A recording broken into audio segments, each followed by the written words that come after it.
Somos historia. Escuela. Somos héroes.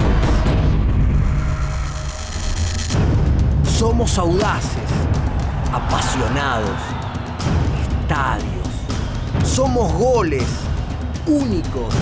Somos una máquina, tácticos, compañeros, aguerridos, valientes, matadores, campeones. Somos futboleros.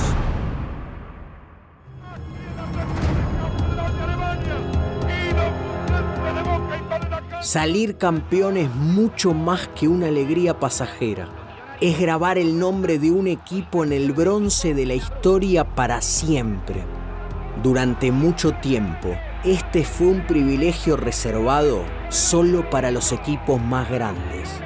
Los humildes se sentaban a la mesa, pero rara vez podían mojar los labios en la copa de la gloria. Esto, definitivamente, iba a cambiar. Arrancando desde atrás, yendo de punto y traicionando las expectativas de los apostadores, hubo equipos que montaron hazañas inolvidables e inesperadas. Estas hazañas revolucionaron barrios que esperaban como agua el éxito deportivo del club de sus amores. Hoy vamos a escuchar la voz de aquellos que abrieron la boca por primera vez para gritar campeón.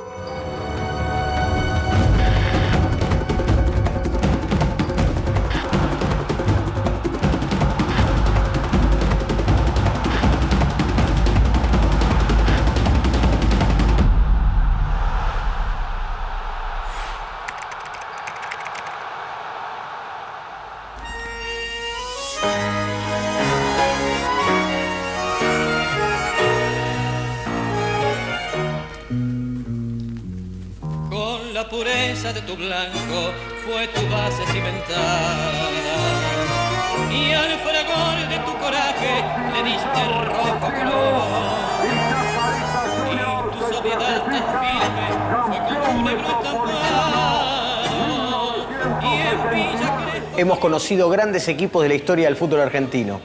No podía quedar afuera aquel mítico campeón de Chacarita en el Metropolitano de 1969. Aquel equipo desató la euforia de los propios y la simpatía de los extraños. A los de River no le cayó simpático esto, ¿eh? ¿Cómo dijo? Ven y que te cuento. De tus colores. José, viste a Chacarita en Chacarita, sí, y viste a Chacarita en San Martín. ¿Qué era Chacarita justamente en su barrio fundacional y qué hizo después en San Martín? Chacarita en su barrio generacional creó una cantidad de hinchas impresionantes, y después por un problema que hubo con la cancha, que pertenecía a Chacarita o alquilaba a Chacarita, se tuvo que ir a San Martín en el año 45. Y ahí vino como una refundación de Chacarita. La gente del barrio, que era de Boca, de River, de otros cuadros, se acercaron a ver a Chacarita y muchos lo tomaron como segundo equipo, pero después se fue afianzando en San Martín. ¿Cómo era el bar para José antes de que Chacarita fuera campeón en la discusión futbolera? Sí. ¿Y cómo fue después, cuando ya esa estrella estaba en el escudo? Bueno, mirá, en primera instancia era que te menospreciaban por el asunto de que esos cuadros chicos, que esto, que lo otro. Después, cuando Chacarita dio cátedra de fútbol en el 69, con un equipo excepcional, nos empezaron a respetar mucho más. Mucha gente que no era de Chacarita iba a ver en el 69 a Chacarita. Algo similar con lo que fue con Huracán, con el equipo de Menotti, ¿viste? Para que tengas idea. Fue algo similar. Chacarita jugaba muy buen fútbol. Chacarita, después de un campeonato increíble en el 69, tiene que enfrentar a un gigante, a partido único, a un gigante como River, que tenía una abstinencia de títulos porque desde el 57 no salía campeón. Y 12 años después, River dijo, esta no se nos escapa.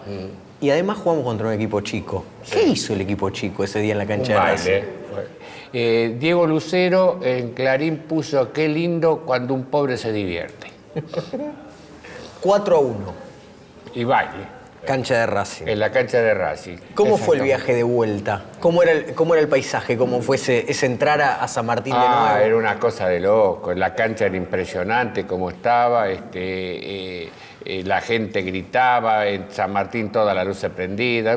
Era impresionante, parecía que era de día y muy emocionante. Imagínate, nosotros tuvimos muchas subidas y bajadas y bueno, esto parecía realmente imposible que ocurriese que Chacarita había sido campeón del fútbol argentino, ¿no? En el momento, ¿podías conmensurar lo que estaba haciendo Chaca? Por eso te pregunté qué había pasado en el viaje de vuelta. Si ahí te diste cuenta de lo que había pasado. No, esto es como una cosa cuando no te das cuenta y vos a los 2 o 3 días caés de lo que había pasado. Bueno, parecía que estaba en una nube porque no lo podías creer en realidad, ¿viste? Esto es así, después de tantas penurias, una conquista tan impresionante como esta, no, es difícil de digerir. ¿Querés hacer justicia con... Por ahí no puedes nombrar a todos, pero con esos 11? ¿Querés nombrarlos? Petrocelli, Gómez, Abel Pérez, Vargas y Frasoldati, Recupero, Puntorero y Poncio, Marcos, Olive, Neuma. José, yo te agradezco. ¿Y sabes en qué te hice trampa? ¿En qué? Yo nací en San Martín. Sí. Y yo ya sé lo que significa Chacarita. Oh. Así que te puedo pedir si me regalás eso. Pero encantado. Gracias. Un placer. Una pregunta, ¿te gusta la cerveza? Claro. Bueno, toma, te voy a hacer un obsequio. Muchas gracias. Adiós. Qué lindo. Gracias. Gritemos fuerte, somos de Chaca, juntos unidos los corazones, y así veremos izar bien alto el negro, rojo y blanco de tus colores.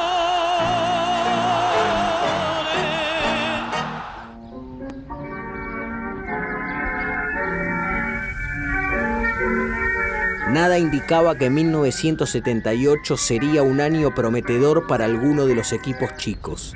Sobre todo para Quilmes, que se había salvado del descenso sobre el final del Metropolitano de 1977.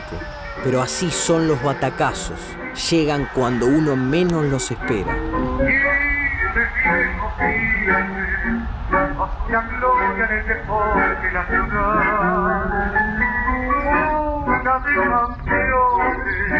Esta es tu ruta que nadie olvidará. Hola maestro, ¿cómo andás? Me manda el señor de Chaca, esto sirve, ¿no? Vale por la cerveza con más nutrientes que tengas. Gracias.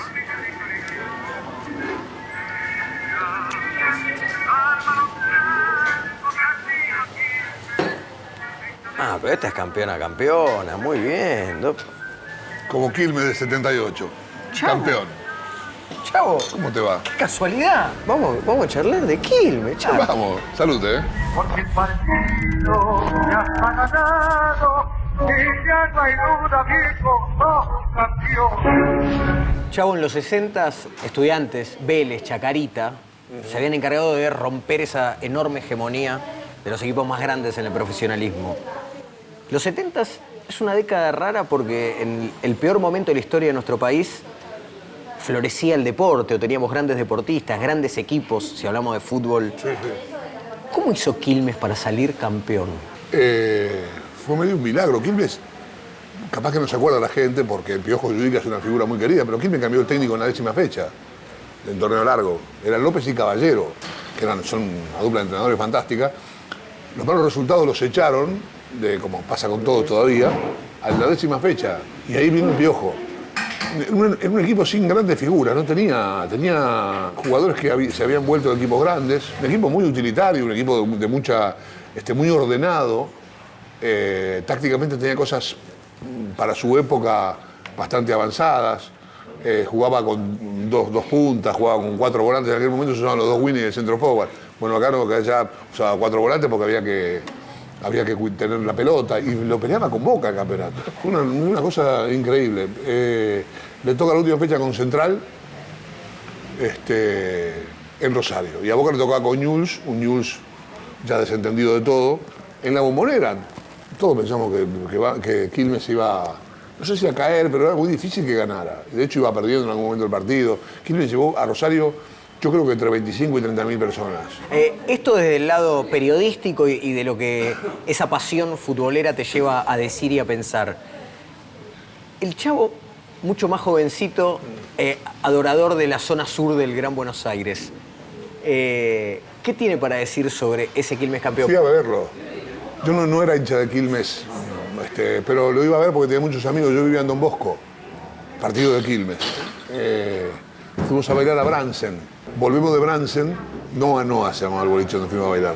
Porque más uno se había puesto de novio en Bransen, teníamos que hacer el aguante. O sea, el no ya era Noa, el no ya lo tenés. Llegamos y me acuerdo que mi vieja no me dejaba ir. Y agarramos y nos fuimos. En el auto, nos fuimos igual, discutimos, qué sé yo, y fuimos a la cancha. No terminábamos, no podía creer. Fue una fiesta como yo nunca volví a ver en la ciudad. Obviamente no volvió a salir campeón, pero consiguió ascensos, consiguió un ascenso después de 6 derrotas, pero eso es incomparable. En los barrios la chanza está a la orden del día, en los colegios ni hablar. Gana Quilmes el campeonato. Gana Quilmes el campeonato. ¿Qué hacen los hinchas de Quilmes? El alumno de Quilmes, ¿cómo se comportaba? Nuestra Señora del Perpetuo Socorro. Me acuerdo que el día del lunes, al día siguiente, yo fui al colegio sin dormir, porque no me dejaron faltar. Para colmo no te dejaban ir y fuiste igual a la cancha. Igual, me dejaron faltar, fue la condición sine qua non. Y me acuerdo que era la felicidad que había en ese colegio.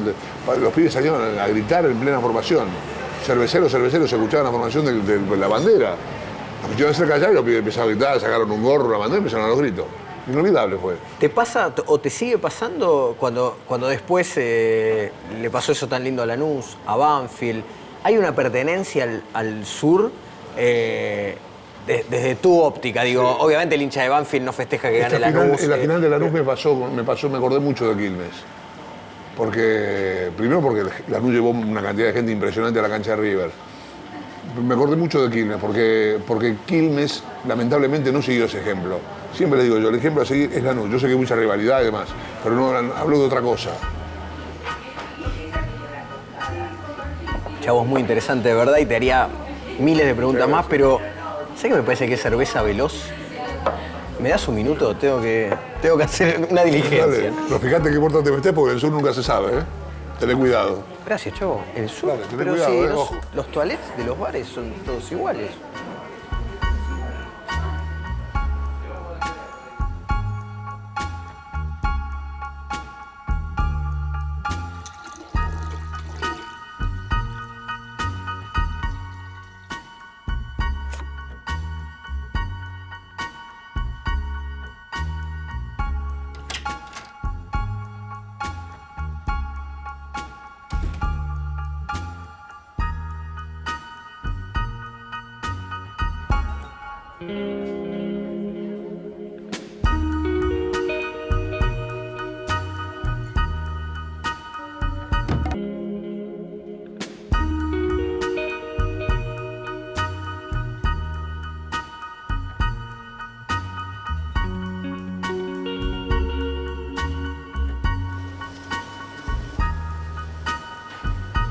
Maestro, el Chavo, ¿lo viste al Chavo? Diego, ¿cómo no voy a ver al Chavo? Miles de veces lo vi. Mirá. Don Ramón, qué carisma, loco. Tipo querido, más querido que Don Ramón. Bueno, tampoco es para tanto. Don Ramón. Ramonín.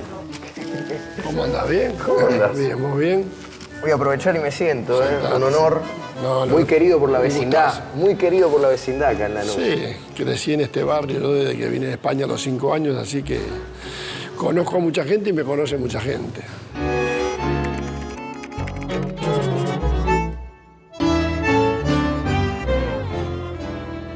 Ramón, ¿cómo es sacar campeón un equipo cuando tiene el valor agregado de que es el equipo de tu barrio, el equipo de tu infancia, claramente el equipo de tu vida? ¿Qué sentiste aquel día en la cancha de Boca cuando supiste que eras campeón? Una alegría enorme, sin duda.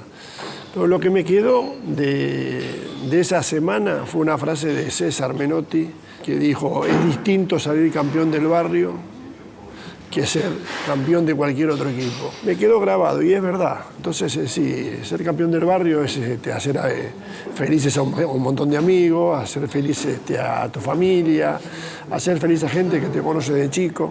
¿No? Es una cosa distinta y te relajás y te das cuenta después, ¿no? Pero bueno, la alegría de los 3 o 4 días después de haber salido campeón que me quedé acá fue realmente inigualable. En un barrio, cuando uno le da tanta felicidad a tanta gente, ¿es un poco campeón todos los días? Cada vez que salís de tu casa aquí en Lanús, sí, ¿volvés a salir campeón? Sí, porque vuelvo a repetir, te pasaron 9 años, el cariño sigue siendo intacto.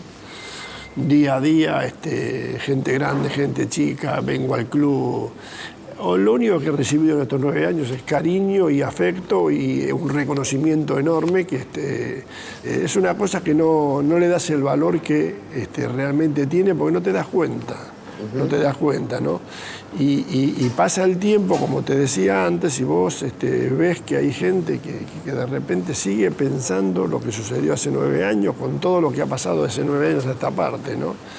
Pero bueno, es un reconocimiento. El hincha es hincha, y el hincha hay cosas que las agradece toda la vida. Lanús ya tenía un título con un gran equipo también en los 90, dirigido por Héctor Cooper, gana la Copa Conmebol, una Copa Internacional de segundo orden, lo que hoy podría ser la Copa Sudamericana. Y uno siente en un punto que en los barrios igual el pulso es el torneo local, porque el fútbol argentino vive de eso desde hace más de 100 años. ¿Sentiste algo similar? Sí, yo creo que a todos les debe pasar lo mismo. Cualquier copa es importante, ni hablar de la Libertadores, la Sudamericana también, pero tener un título local para un club de barrio como el Lanús o Banfield o Quilmes, yo creo que es el máximo, ¿no? Y bueno, nosotros habían pasado ya más de 100 años, así que imagínate que fue una alegría tremenda y yo no tengo ningún tipo de duda que fue el título que necesitábamos. Estoy pensando en esa charla previa, la charla técnica probablemente en la Bombonera, con la carga emotiva que tenías vos, pero también varios de esos chicos, porque cuando uno dice Valeri, Pelletieri, Laucha Costa, Blanco... Salieron campeón con el equipo barrio. ¿Y qué se decía en ese momento? ¿Qué había que contener y contenerse o había mucho tiempo para meter flechas en pizarrones? No, mira, la charla técnica la hicimos en el hotel, duró 15 minutos, no más de eso. Dijo Luisito Subeldía, las pelotas paradas. Yo me acuerdo que lo único que le dije es que sí me acuerdo, le dije, muchachos, llegamos hasta acá. Depende de nosotros, no hay mucho más que hablar. Este equipo juega bien y bueno, tendremos que jugar bien y ganar. Eso fue la charla técnica, más 3 o 4 cosas, no más de eso. ¿El fútbol sigue siendo eso tan mágico que puede emocionarnos tan genuinamente? Sí, sin duda, sin duda. Yo creo que la gente que lo vive en esta profesión lo siente de verdad. Ramón, una historia envidiable y una historia de cuento. Felicitaciones por eso. Gracias, Ramón. Gracias. Donde las almas pueden mirarse a contraluz y aunque corran mis pasos de este a oeste, siempre estarán pisando las calles de Lanús, porque hay una poesía de mate y de Malbón y una flecha granate que hirió mi corazón.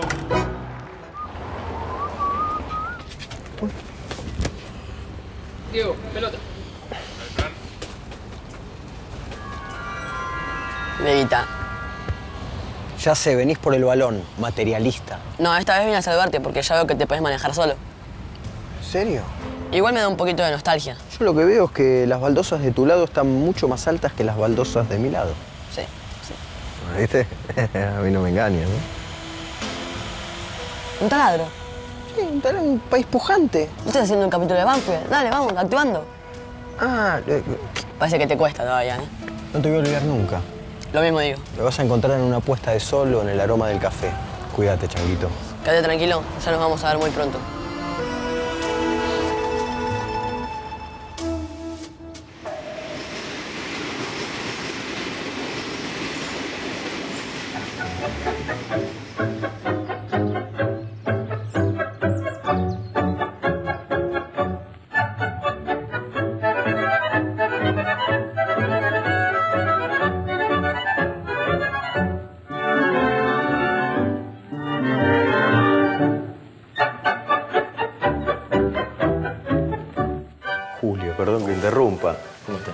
imagino que estás dando la vuelta una y otra vez en la Bombonera aquel día y te interrumpí por la mitad.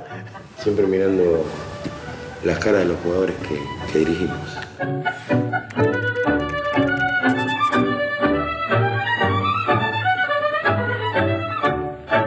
Julio, ¿qué siente alguien cuando se sabe el único técnico que pudo sacar campeón, como dicen los hinchas habitualmente, a una institución de tantos años como Banfield? En el momento fue muy lindo, ¿sí? Inolvidable. Y siempre es un orgullo haber sido partícipe junto con el grupo de jugadores de ese objetivo. Y sentir permanentemente el agradecimiento de la gente, ¿no? O sea, el agradecimiento desde que en cada abrazo, en cada saludo, siempre recuerdan ese momento que para todos es inolvidable. ¿Por qué? Porque Banfield era un equipo que en ese año cumplía 113 años, consiguió el título y, viste, son equipos que a veces de mucha tradición familiar, ¿no? Que el abuelo lo hizo al hijo, que el hijo hizo al nieto de ese abuelo y que muchos recordaban que a lo mejor en ese momento trascendente del club, importante, recordaban al que no estaba, y entonces como que esa transmisión de sentimientos era muy fuerte. ¿Hay un momento donde el técnico se da cuenta, me parece que sí, me parece que esta vez sí, estos jugadores tienen madera para ser campeones?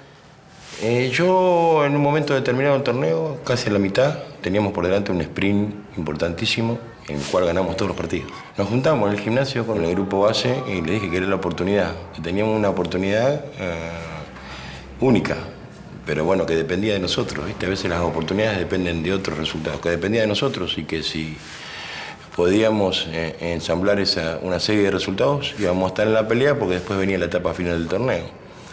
Y bueno, casi metimos 5 o 6 triunfos seguidos contra los rivales directos, como que a medida que le íbamos ganando, lo íbamos sacando de carrera. ¿Entendiste, entre comillas, también por qué se perdió el último partido? Esa idea casi infartante de tener que seguir lo que pasaba en Rosario. Mucha ansiedad, mucha gente circulando. Era casi la primera en la historia que el club podía acceder a ello. Y bueno, vivimos un partido intenso, con lo que jugábamos en la cancha de Boca, pero a la vez con la radio pegada ahí en el banco. Estábamos escuchando el otro partido, ¿no? Teníamos la radio, de hecho tenía un jugador que lo teníamos sentado con la radio en la oreja y uno de los suplentes, ¿no? Y cuando mandamos a calentar a otro suplente, como que se paró para calentar, le dije, no, quédate escuchando, porque como el resultado era positivo, lo dejamos ahí escuchando y ya al final como que estábamos más tranquilos porque sabíamos que el rival también era muy difícil que podía dar vuelta al partido. Julio, la última. Hay una fantasía del hincha, por el amor a un club o por lo que fuera, cuando está entrado en años de ¿podré ver a mi equipo campeón aunque sea una vez antes de morir? Tan emotivo y tan visceral como eso. ¿Sabías lo que estabas haciendo cuando veías gente de 80, de 80 y tantos que se te acercaban? ¿O luego en el barrio? ¿O esa mano que te daban, como vos decís? Tomé dimensión o no tomó dimensión después. ¿Sí? En el momento, en la vorágine del juego, del campeonato y del momento, sabíamos que estábamos haciendo algo muy importante para el club.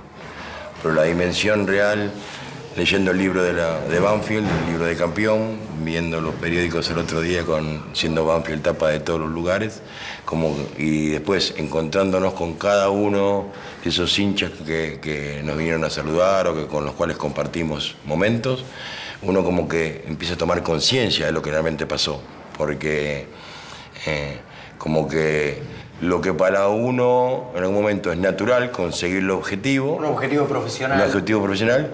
Para otro era por eso te decía, desde esa transmisión, cada vez que alguno te saludaba de agradecimiento, de decir, porque mi abuelo me hizo, pero mi abuelo no lo pudo ver, pero lo vio desde allá arriba y yo, viste, como que es el día de hoy que yo lo cuento.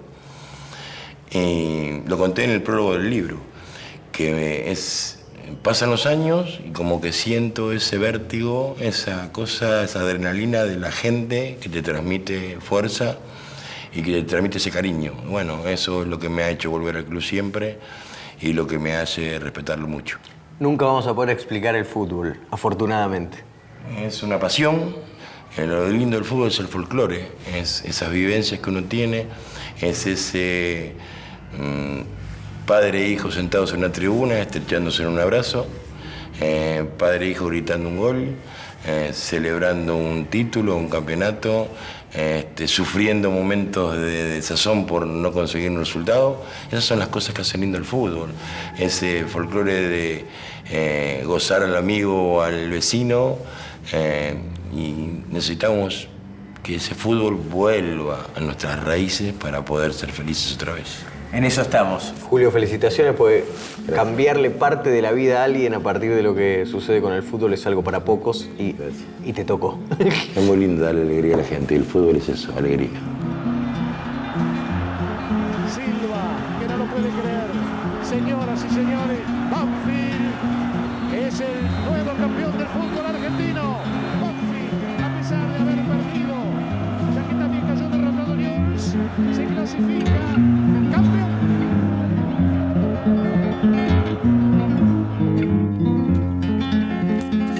Banfield y Lanús, dos barrios, dos historias y una enorme rivalidad. Los dos lograron tener su primera estrella local en la misma década. Dos estrellas que van a brillar para siempre en el firmamento futbolero del sur, como aquella de Quilmes en 1978. Sin embargo, hay un cuarto equipo de la zona que en 2012 pudo lograr su primera estrella local, sorprendiendo a todos. Una de las instituciones más jóvenes de la historia del fútbol argentino. Arsenal de Sarandí. Le pegó Leguizamo.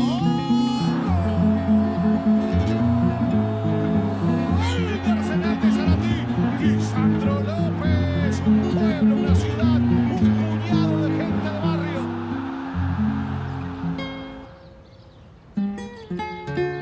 La condición de club de barrio le confiere a estas hazañas un condimento extra. Es que es la patria chica representada en un cuadro de gladiadores que sienten y respiran esos colores, que son héroes del barrio, hombres que viven en el corazón de la gente porque supieron interpretar ese sentimiento en una cancha de fútbol.